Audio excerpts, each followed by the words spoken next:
मैं बाइबल पढ़ता हूँ, मैं सुसमाचार सुनाता हूँ। जब उपवास की बात आती है तो कई लोग ऐसा कहते हैं, मैं फास्टिंग नहीं करता, मैं उपवास नहीं करता। जरूरी नहीं है उपवास करना, जरूरी नहीं है कि ना मैं फास्टिंग करना। चर्च में जा रहे हैं काफी है, बाइबल पढ़ रहे हैं काफी है, संगति सुना रहे हैं, संगति में जाते हैं, हाउस मीटिंग जा रहे हैं, चर्च जा रहे हैं, ये सारे काम हम ठीक कर रहे हैं, पर हम फास्टिंग नहीं करते हैं, उपवास नहीं करते हैं। और यहाँ तक कि मैंने कई लोगों को देखा है और कई लोग ऐसा कहते हैं जरूरी नहीं है उपवास करना। मेरे भाइयों मेरी बहनों, उपवास फास्टिंग कोई मनुष्य लेकर नहीं आया है। उपवास स्वयं परमेश्वर ने उपवास परमेश्वर लेकर आया है, या ये उपवास किसी उपवास की फाउंडेशन जो है किसी पासवान ने नहीं रखी है। ये उपवास जो है खुदावन ने खुद रखा है। यीशु मसीह ने खुद उपवास कर लोगों को बताया है। यीशु मसीह चाहते हैं कि हमें उपवास करना बहुत जरूरी है। और कई लोग कहते हैं कुछ फायदा नहीं है उपवास करने का, उपवास करने के मुझे कुछ लाभ नजर नहीं आते हैं, हम उपवास करना छोड़ देते हैं। और ध्यान से सुने मेरे भाइयों मेरी बहनों, यदि आप पुराने नियम में बाइबल पढ़ते हो, पुराने नियम में देखो, पुराने नियम में मूसा ने उपवास किया, निनवे के लोगों ने उपवास किया, योएल नबी ने उपवास किया, इर्मिया ने उपवास किया, यीशु मसीह ने उपवास किया, और प्रेरितों के काम की किताब में चेलों ने भी उपवास किया। पर हम क्या कहते हैं, नहीं हम जरूरी नहीं हमें उपवास करना। और आज हम उपवास के बारे में ही देखने वाले पवित्र कलाम से कि एक मसीह व्यक्ति को एक संगति करता है, जो प्रभु की आराधना करता है, जो प्रभु की महिमा करता है, जो पवित्र आत्मा का दान पाया हुआ है, जो संगति करता है, वो सारे काम जो करता है और उपवास नहीं करता।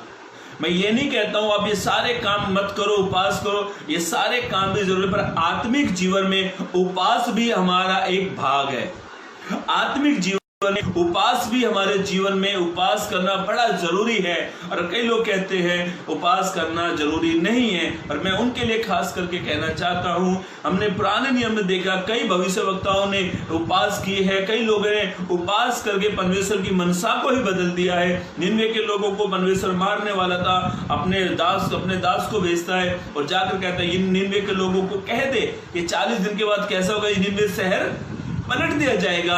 पर वहां पर एक कॉमन बात बड़ी अच्छी लगती है मुझे, और वो ये है कि निनवे के लोगों ने उपवास करके खुदा की मनसा को बदल दिया। उपवास की जो ताकत है, हम उपवास के बारे में देखेंगे। और कई लोग कहते हैं मैं उपवास क्यों करूं, उपवास में कुछ फायदे नहीं होते हैं। पर मैं आपको बताना चाहता हूं, उपवास भी हमारे आत्मिक जीवन में हमें सपोर्ट करता है। उपवास भी हमारे आत्मिक जीवन में हमें आगे बढ़ाने के लिए सहायता करता है। और आज का संदेश है, आज का वचन है, हम लोग जिसमें मनन करने वाले हैं, क्यों उपवास करें। कई लोगों का सवाल है क्यों उपवास करें, और हम देखेंगे पवित्र कलाम से हमें उपवास करना बहुत जरूरी है। उपवास हमारे जीवन में हमें आगे बढ़ाता है। उपवास क्या करता है, हमारे जीवन में अलग अलग प्रकार से कार्यों को करता है। उपवास क्या करता है, हमें आत्मिक जीवन में बड़ा आगे बढ़ाता है। और ध्यान से सुने मेरे भाइयों मेरी बहनों, यहाँ तक कि यीशु ने भी खुद कहा तुम उपवास करो। यीशु ने खुद इस बात को अपने शागिर्दों से, अपने चेलों से कहा तुम उपवास करो। और आइए एक वचन को हम पढ़ेंगे, मेरे साथ निकालेंगे। मत्ती रचित सुसमाचार उसका 6 अध्याय पद 16 को पढ़े। मत्ती रचित सुसमाचार 6 अध्याय उसका 16 पद को निकाल कर रखे और वहां पढ़े। जब तुम उपवास करो। देखो यीशु मसीह किसके बारे में कह रहा है ये। कई लोग कहते हैं मैं आखिर क्यों उपवास करूं, ये उनके लिए है जो ये वर्ड को यूज करते हैं, और जो मसीह है, जो प्रभु की महिमा करते हैं, जो संगति में जाते हैं, और जो ये कहते हैं आखिर क्यों उपवास करूं। प्रभु ने खुद कहा है, और यीशु मसीह ने मत्ती 5, मत्ती 6, मत्ती 7 ये जो चैप्टर है, ये यीशु मसीह ने पहाड़ी संदेश है, उन संदेश में से यीशु ने कहा जब तुम उपवास करो। यीशु मसीह किसको कह रहा है ये बात, किसको यीशु मसीह कह रहा है? यीशु मसीह उन लोगों को कह रहा है, यीशु मसीह के पीछे चल रहे, जो वचन सुनने के लिए आए हुए हैं, और यीशु के चेले भी साथ में हैं, और यीशु उनको कहता है उपास, जब तुम उपास करो। देखो, उपास जो है हमारे मसीह जीवन में, उपास जो होता है, हम जब उपास करते हैं, फास्टिंग करते हैं, हम उपास करके प्रभु के चरणों में समय बिताते हैं। ये उपास क्या करता है? उपास जब हम फास्टिंग करते हैं, ये हमें आत्मिक जीवन में हमारे आत्मिक जीवन में हमें बढ़ाता है, ये ग्रोथ करता है उपास। देखो, उपास जो है, ये खुदा यीशु मसीह ने भी उपास किए। यीशु मसीह हमें बताना चाहता है, जब तुम उपास करो। पढ़े आगे। हाँ, तो कपटियों के समान हाँ, तुम्हारे मुंह पर उदासी न हाँ, छाई कई रहे। लोग क्या करते हैं, जब उपास करते हैं, तो यीशु मसीह ने कहा जब तुम उपास करो तो कपटियों के समान नहीं। हाँ, तुम्हारे मुंह पर उदासी न छाई हाँ, रहे। यीशु ने कहा तुम्हारे मुंह पर उदासी नहीं छानी चाहिए, क्योंकि वे अपना मुंह बनाए रहते हैं। वे अपने मुंह को बनाए रहते हैं। मुंह बनाने का मतलब ये नहीं है कि उन्होंने अलग मुंह को बना दिया। जब वो उपास करते हैं तो उनका चेहरा डाउन हो जाता है, वो कमजोर जैसे लगते हैं, और एकदम किसी से मिलते हैं तो इस तरीके से वो प्रेजेंट करते, सामने वाला उनको कहता है भाई जय मसीह की, तो ये भाई का शब्द निकलता है जय मसीह की। वो कहता है भाई कैसे हो, ये कहता है मैं ठीक हूँ। अरे क्यों, ऐसा क्यों, ऐसा तुम्हें ऐसा किस तरीके से बात करो? कहता है अरे भाई मैं उपास में हूँ। वो उसको बताता है अरे मैं उपास में हूँ। देखो, बाइबल ऐसा कहती है, जब हम उपास करते हैं ना, तो गुप्त रीति से उपास करें, ना कि ढिंडोरा पीट कर मैं फास्टिंग में हूँ, मैं फास्टिंग में हूँ, मैं उपास में, मैं उपास में हूँ। अरे हम बाइबल से देख रहे, पवित्र कलाम से, पहली बात परमेश्वर ने कहा जब तुम उपास करो। हाँ, तो कपटियों के समान तुम्हारे मुंह पर उदासी न छाई हाँ, रहे। कपटियों के समान तुम्हारे मुंह पर उदासी नहीं छानी चाहिए। आगे बढ़े। क्योंकि वे अपना मुंह बनाए रहते हैं, वे अपना मुंह बनाए रहते हैं, ताकि लोग उन्हें उपवासी जाने। ताकि लोग उन्हें क्या जाने? उपासी जाने। और मेरे भाइयों, मेरी बहनों, ध्यान से सुने, यदि आप ये वर्ड को यूज करते हैं, आखिर में क्यों उपास करूं, पर मैं आपको आगे एक बहुत अच्छी कहानी, एक उदाहरण मैं आपके सामने पवित्र कलाम से रखना चाहता हूं, जहां पर यीशु मसीह खुद कहते हैं अपने सागरितों को, अपने चेलों को, और मैं ऐसा सोचता हूं उन दिनों में यीशु मसीह अपने चेलों को कह रहे हैं, और आज पवित्र कलाम से यीशु मसीह हमें कहता है तुम उपास करो। कई लोग कहते हैं मुझे उपास जमता नहीं है, मैं उपास कर नहीं पाता हूं। प्रभु के एक दास के बारे में मैं दोपहर में देख रहा था, उन्होंने ऐसा कहा कि उपास जो है हमारे जीवन में एक भाग है, उपास के हमारे जीवन में एक भाग है। और कई लोग क्या करते हैं, मान लिया जाए जैसे फ्राइडे का उनका उपास है, फ्राइडे का दिन, और जैसे सुबह उठे उनका फास्टिंग चालू हो गया, और शाम को चर्च 9:30 बजे छूटता है। कई लोग क्या करते हैं, 6 बजे अपने फास्टिंग को छोड़ देते हैं, और कई लोग क्या करते हैं, प्रार्थना के बाद फास्टिंग छोड़ते हैं। और प्रभु के दास ने कहा यदि तुम पहली बार उपास कर रहे हो, पहली बार फास्टिंग कर रहे हो, आप अपने मुख से कभी ना कहें आखिर में क्यों उपास करूं। प्रभु के दास कहते हैं उपास करना मसीह जीवन में एक हमारा फाउंडेशन है, हमारा मजबूत है। उपास क्या करती है, हमें आत्मिक रूप से, हो सकता है हम शारीरिक रूप से कमजोर हो जाते हैं, और प्रभु के दास ने कहा पर तुम आत्मिक रूप से मजबूत हो जाते हो। उपास क्या करता है, हमारे आत्मिक जीवन को बड़ा मजबूत करता है। और प्रभु के दास ने कहा, मैंने कई लोगों को देखकर, यहाँ तक कई बार मैं भी ऐसा करता हूँ, हमें क्या करना है, जब हम कोशिश करते, मान ले जाए आपने पहला फ्राइडे अपनी लाइफ में पहला फास्टिंग रखा, और ये फास्टिंग आपने रात को छोड़ने के लिए कोशिश करी, अपने पूरी कोशिश लगाई, पूरा समय अपने फास्टिंग में अपने प्रेयर करी, और आप पूरा कोशिश करो इसको प्रेयर के बाद छोड़ने के लिए।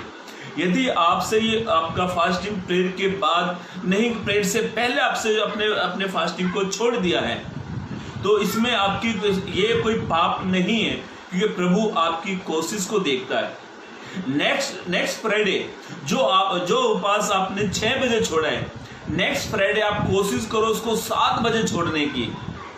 फिर उसके तीसरा जो फ्राइडे आता है 8 बजे तक कोशिश करो, और जो चौथा फ्राइडे आता है उसमें आप पूरी तरीके से फास्टिंग करना सीख जाओगे। मेरे भाइयों मेरी बहनों, फास्टिंग जो है, उपवास जो है, हमारे जीवन में प्रभु के सामर्थ को लेकर आता है। प्रभु के परमेश्वर का अनुग्रह हमारे पर जब ऊपर आता है, जब हम फास्टिंग करते हैं। और यहां तक पहली बात यीशु मसीह ने कहा, जब तुम उपवास करो, यीशु मसीह ने अपने सागरितों को कहा उपवास हमारे जीवन में बड़ा ही जरूरी है।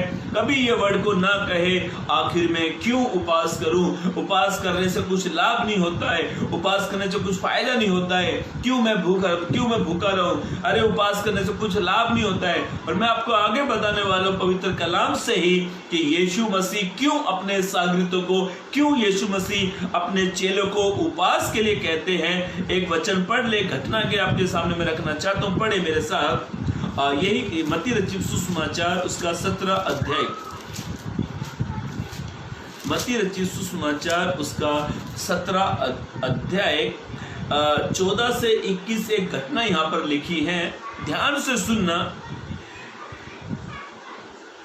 मत्ती रचित सुसमाचार की किताब हमने खोली है और उसका 17 अध्याय 14 से 21 पद तक इस घटना इस प्रकार से है। एक मनुष्य का बेटा था जिसको मिर्गी आने की बीमारी थी, उसके अंदर मिर्गी आती थी। और यीशु, उसके 17 के हेडलाइंस पे ऐसा लिखा है, यीशु का रूपांतर होना। यीशु मसीह पहाड़ पर थे, यीशु पहाड़ पर थे और यीशु के कुछ चेले नीचे थे। ध्यान से सुनना इस घटना को। यीशु मसीह पहाड़ पर थे और पहाड़ पर जब यीशु मसीह थे, याकूब, पतरस और यूहन्ना, ये 3 यीशु के चेले यीशु के साथ में थे। बाकी यीशु के जो चेले थे वो नीचे थे। जब यीशु के चेले नीचे थे तो एक व्यक्ति यीशु के चेले के पास में आता है। ध्यान से सुनना, एक व्यक्ति यीशु के चेलों के पास में आता है और वो आकर उनसे विनती करता है कि मेरे बेटे के अंदर दुष्ट आत्मा है, दुष्ट आत्मा मेरे बेटे के अंदर है। और यीशु के चेलों ने उसको निकालने के लिए, शायद नॉर्मली को जब चर्च में व्यक्ति आता है दुष्ट आत्माओं से भरा हुआ, तो चर्च के लोग क्या करें, चर्च के लोग जब उनके लिए प्रार्थना करते हैं, कोई ये वर्ड को यूज करता है, ये सूरत जाए, ये सूरत है, यीशु के लहू की जाए, कोई हालेलुया हालेलुया हालेलुया, कोई तालियों को बजाता, कोई गीतों को बजाता, कोई प्रार्थना करता है उस व्यक्ति को दुष्ट आत्मा से फ्री करने के लिए। और शायद चेलों ने ऐसा, बाइबल तो नहीं कहती है पर मैं ऐसा सोचता हूँ शायद उन्होंने इन शब्दों का यूज किया होगा।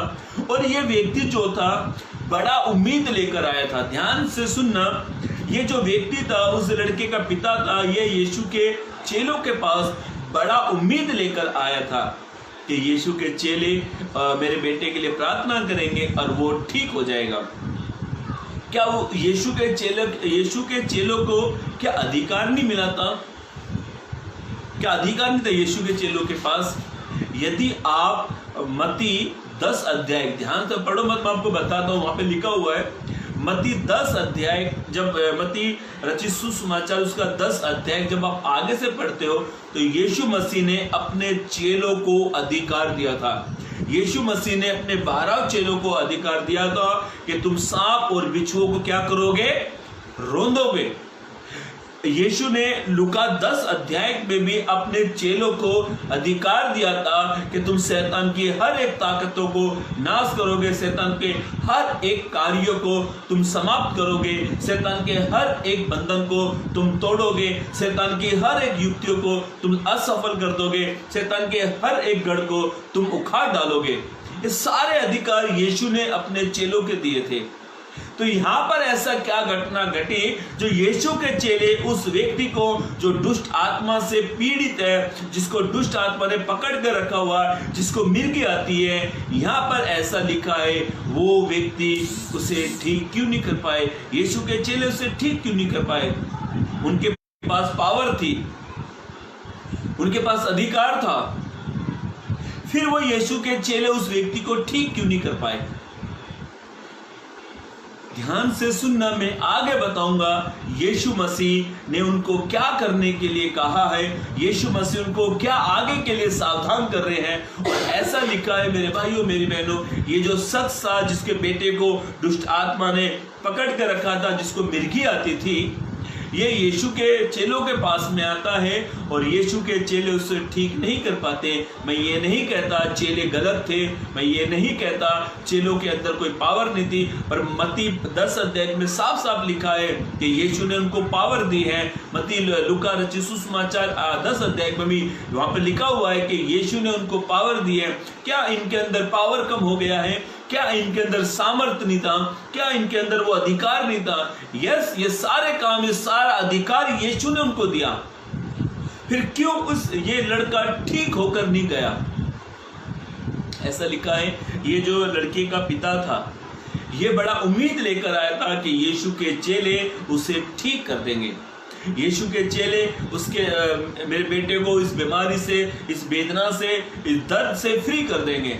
और ऐसा लिखा पवित्र कलाम में, वे उसे ठीक कर नहीं पाए, उनसे वो ठीक नहीं हुआ। और जैसे यीशु मसीह पहाड़ से नीचे उतरे, तब वो व्यक्ति यीशु के पास में आता है और वो यीशु से कहता है, यीशु को उसने उत्तर दिया कि आपके चेले मेरे बेटे को ठीक नहीं कर पाए। फिर यीशु मसीह उसके बेटे को लेकर एकांत में जाता है और यीशु मसीह उसके बेटे के लिए प्रार्थना करता है। यीशु मसीह उसके बेटे के अंदर से दुष्ट आत्मा को निकालता है। जी हाँ, यीशु मसीह के पास यीशु मसीह के पास पावर था, वही पावर यीशु मसीह ने अपने चेलों को दिया था, वही पावर यीशु मसीह ने अपने चेलों को दिया था। पर बाइबल ऐसा कहती है, पवित्र कलाम इस प्रकार से कहता है, यीशु ने जब उस बच्चे को, उस लड़के को दुष्ट आत्मा से फ्री किया। पढ़े इसका वचन, पढ़े 17 पद को पढ़े, नहीं तो 18 पद को पढ़े। हाँ, तब यीशु ने दुष्ट आत्मा को डांटा और वह उसमें से निकल गई और लड़का उसी घड़ी अच्छा हो गया। ऐसा लिखा है, लड़का उसी घड़ी ठीक हो गया। उससे पहले वो ठीक नहीं हुआ, उससे पहले उसे वो ठीक नहीं कर पाए। और यीशु जब आए, यीशु ने उसी समय उस लड़के को क्या कर दिया? ठीक कर दिया।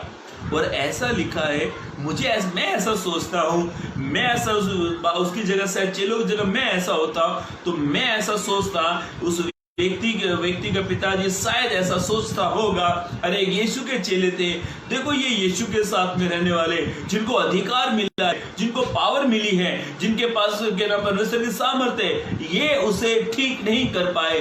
पर यीशु ने आते ही मेरे बेटे को ठीक कर दिया।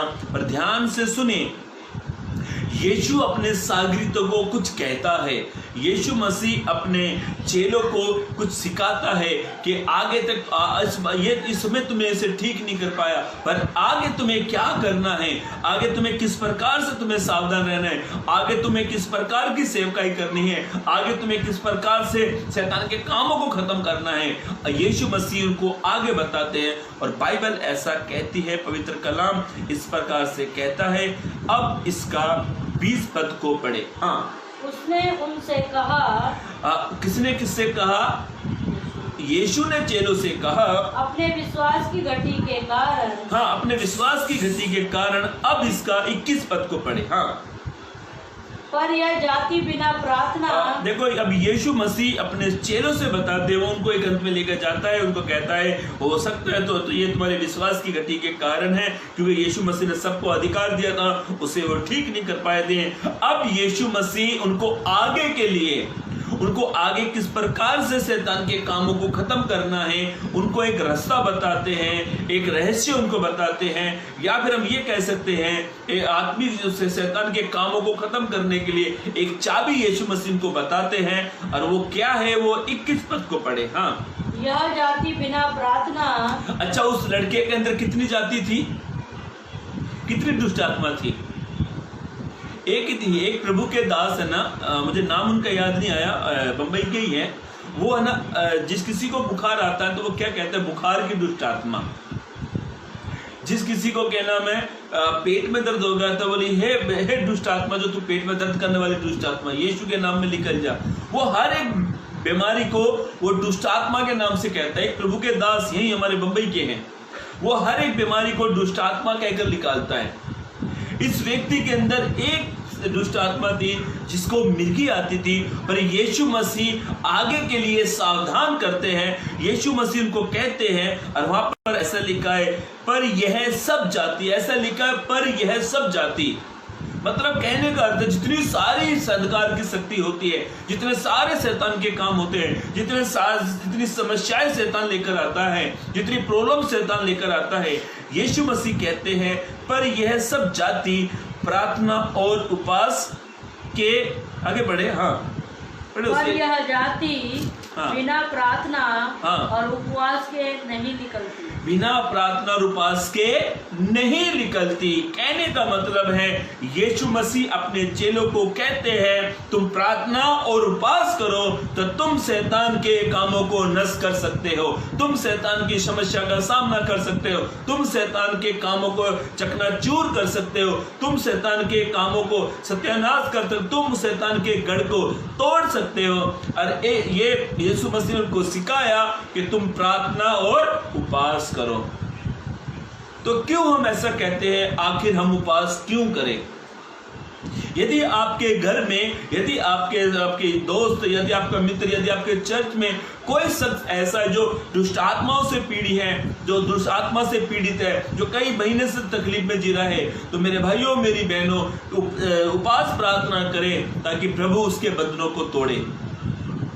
यीशु मसीह ने कहा ये सब जातियां प्रार्थना और उपवास प्रार्थना और उपवास इनका एक कारण है। जब तुम उपवास करोगे, जब तुम प्रार्थना करोगे, तभी तुम शैतान के सारे कामों को नाश करोगे।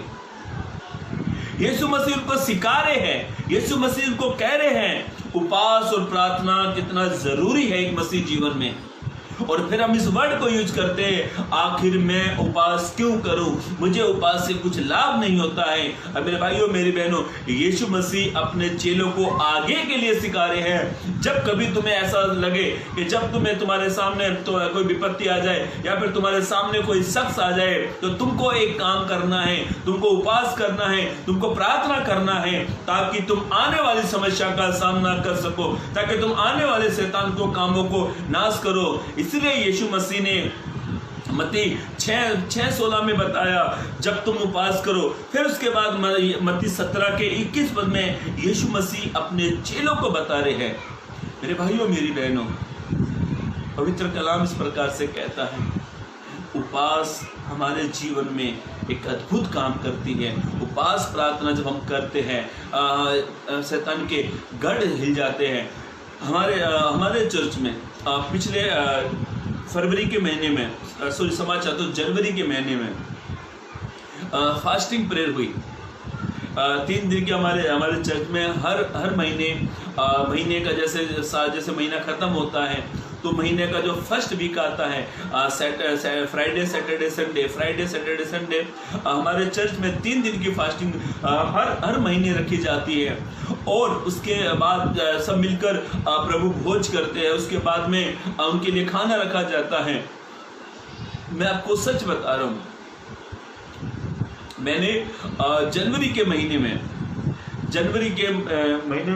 पहले वीक में हमारे चर्च में जनवरी के महीने में हमारे चर्च में जो फास्टिंग प्रेयर हुई, और लॉकडाउन तक एक मार्च 22 तारीख से लेकर, और इस बीच में जब सारे चर्च बनते हैं तो फास्टिंग तो छोड़ो, प्रार्थना ही बंद हो गई थी क्योंकि चर्च सब बनते हैं। और उसके बाद जब हमारा चर्च चालू हो, सब पूरे भारत में चर्च चालू हो गए, सरकार ने कहा कि 50 से ज़्यादा लोगों को ना बिठाए, 65 से ऊपर तक के लोगों को ना बिठाए, 10 साल से नीचे के बच्चे को ना चर्च में बिठाए। ऐसे कई सरकार के नियम कानून निकल गए। तो जनवरी के वीक में हमारे चर्च में जो फास्टिंग प्रेयर हुई, मैं सच बता रहा हूँ, मैं इस समय प्रभु का कलाम मेरे सामने रखा, तो हमारे चर्च में जब फास्टिंग प्रेयर हुई फ्राइडे के दिन, फ्राइडे का जो पहला वीक था, फ्राइडे और सैटरडे और संडे, ये 3 दिन जब जनवरी के महीने में जब हमारे चर्च में फास्टिंग प्रेयर थे, तो मैंने एक अनुभव को देखा, बड़ा परमेश्वर के अनुग्रह को मैंने महसूस किया। और संडे का दिन था, मेरी आंख से आंसू निकलने लगा। जल्दी सी मैं कभी चर्च में मेरी आंख से आंसू कभी नहीं निकलते हैं। ऐसा नहीं कि मैं एकदम पत्थर दिल का इंसान हूँ, पर उस समय जब मैं चर्च में था तो ऐसा माहौल बन गया था पवित्र आत्मा का, इतना अच्छा वातावरण चर्च के अंदर बन गया था, क्योंकि पूरा चर्च फास्टिंग प्रेयर में था। और उस समय जब चर्च में आराधना हो रही थी, इतना अच्छा माहौल वहां पर बन गया था। ऐसा लग रहा था कि सब के सब पवित्र आत्मा बराबर। मैं जब हमारे पास्टर की बेटी जो वर्शिप ले रही थी, तो मुझे मेरी आंख से आंसू नहीं रुके। हालांकि कई लोगों को मैंने वहां पर रोते देखा, हमारे चर्च में कई लोग बड़े फूट कर रो रहे थे। पर ध्यान से सुनो मेरे भाइयों मेरी बहनों, हो सकता है आप उपवास करते समय आपका शरीर कमजोर हो गया होगा, हो सकता है आपके हाथ पैर दर्द कर रहे होंगे जब आप ताली बजाते हैं, क्योंकि आप ऑलरेडी 3 दिन फास्टिंग में हो। और मैं आपसे कहता हूँ, ये हो सकता है आप शारीरिक रूप से कमजोर है। जब आप फास्टिंग प्रेयर करते हो तो प्रभु आत्मिक जीवन में मजबूत करता है। ऐसा यीशु मसीह ने अपने चेलों को कहा, ये आने वाली जो समस्याओं से तुम्हें लड़ना है, तुम्हें प्रॉब्लम से लड़ना है, तो तुमको क्या करना है, तुम्हें उपवास करना है। और ऐसा नहीं है कि यीशु के चेलों के पास अधिकार नहीं था। यीशु मसीह ने 12 को अधिकार दिया था, इनके पास सब कुछ अधिकार था। पर यीशु मसीह इनको एक बात कहते हैं, आगे के लिए जब तुम्हारे सामने ऐसी कोई समस्या है या ऐसी कोई प्रॉब्लम्स आए, तो तुम्हें उपवास और प्रार्थना करना है, ताकि तुम शैतान के कामों को नाश कर सके। आज कई लोग क्या करते हैं, उपवास नहीं करते हैं। कई लोग क्या करते हैं, संगति में नहीं जाते हैं, उनके लिए उपवास कुछ मायने नहीं रखता है। पर यीशु मसीह अपने शागिर्दों को उपवास का मायने, उपवास का मतलब उनको समझाना चाहते हैं। उपवास में कितना पावर है, फास्टिंग में आपको कितना पावर मिलता है। ध्यान से सुने, पढ़े एक वचन लूका रचित सुसमाचार उसका पहला अध्याय, लूका रचित सुसमाचार उसका पहला अध्याय पहले पद को पढ़े, बाद में उसका 14 पद को पढ़ना। पहले लूका रचित सुसमाचार उसका 4 अध्याय पद पहला पढ़े। हाँ, 4 का अध्याय पहला पद। फिर यीशु पवित्र आत्मा से भरा हुआ, ध्यान से सुनना, इसी वचन से मैं आपको पहला और 14 पद में मैं आपको दो बात हम लोग देखने वाले। इसी में ऐसा लिखा है, यीशु मसीह जंगल में जा रहे। वो किस लिए जा रहे मालूम है? फास्टिंग करने के लिए। वो जंगल में उसको उपवास करना है, उसकी तैयारी के लिए यीशु मसीह जंगल में जा रहे हैं। यहाँ पर ऐसा लिखा है, फिर यीशु पवित्र आत्मा से भरकर, ध्यान से सुनना, फिर यीशु पवित्र आत्मा से भरकर, हाँ पढ़े आगे, यरदन से लौटा और 40 दिन तक आत्मा के सिखाने से जंगल में फिरता अभी रहा। ध्यान से सुना, आत्मा के सिखाने से यीशु कहां पर फिरता रहा? जंगल में। क्योंकि यीशु मसीह क्या कर आए हैं? उपवास कर आए हैं। अब इसका उपवास का रिजल्ट देखना। अब इसका 14 पद को पढ़े। हाँ,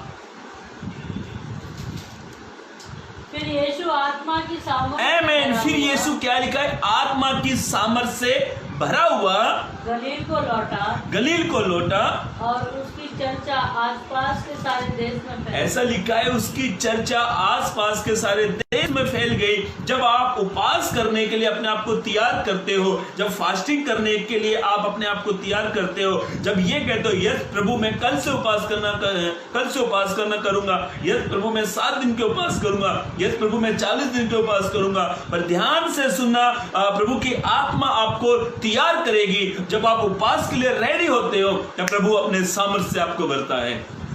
परमेश्वर अपने सामर्थ्य से आपको भर देगा। ऐसा लिखा, जब यीशु मसीह वापिस लौट कर आए तो ऐसा लिखा है, वो पवित्र आत्मा की सामर्थ्य से भरे हुए गलील को लौट कर आए। और ऐसा लिखा है, यीशु की चर्चा सारे गलील में फैलती चली गई।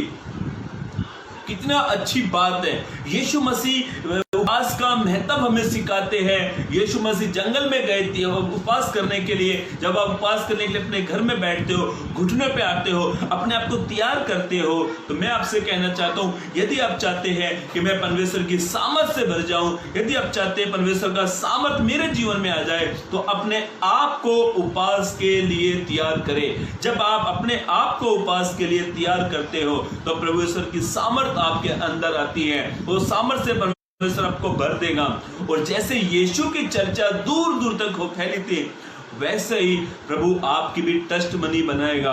प्रभु आपकी गवाही को तैयार करेगा। मेरे भाइयों, मेरी बहनों, मेरे पास इतना समय नहीं है, पर ध्यान से सुने।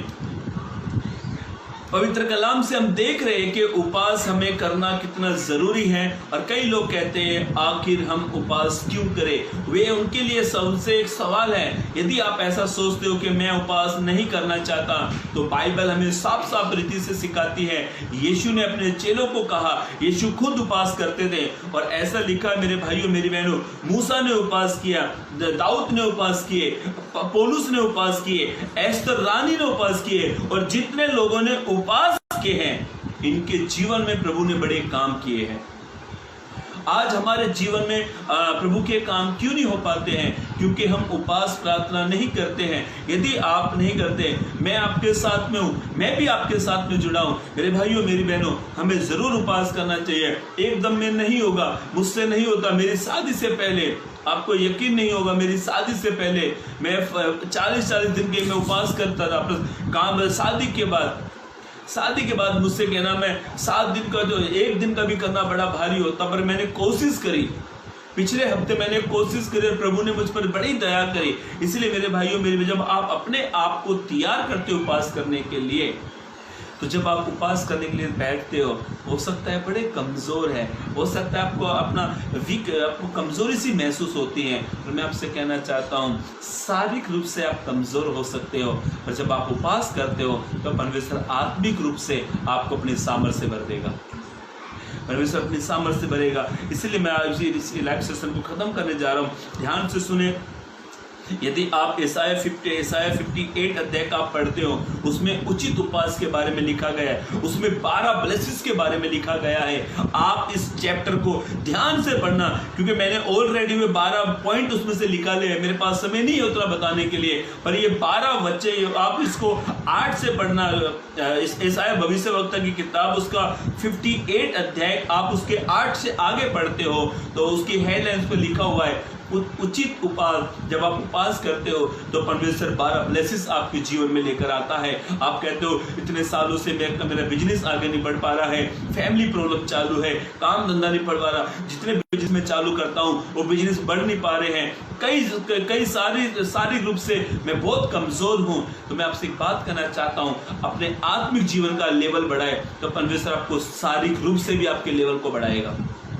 इसीलिए मेरे भाइयों, मेरी बहनों, यदि आपने अब तक इस वर्ड को यूज किया है, आखिर क्यों मैं उपवास करूं, तो आप इस वर्ड को कभी यूज ना करें, क्योंकि यीशु मसीह ने प्रैक्टिकली ही वो करके दिखाया। और यीशु मसीह ने अपने शागिर्दों से कहा, जब तुम उपवास करो, जब तुम उपवास करोगे तो परमेश्वर आपको अधिकार से भर देगा। जब तुम उपवास करते हो तो परमेश्वर का कार्य अपने जीवन में देखते हो। जब तुम उपवास करते हो तो परमेश्वर अपनी सामर्थ्य से आपको भरेगा। प्रभु इस वचनों के जरिए आपको आशीष दे, चलने के लिए मदद और सहायता करे। God bless you. Praise the Lord.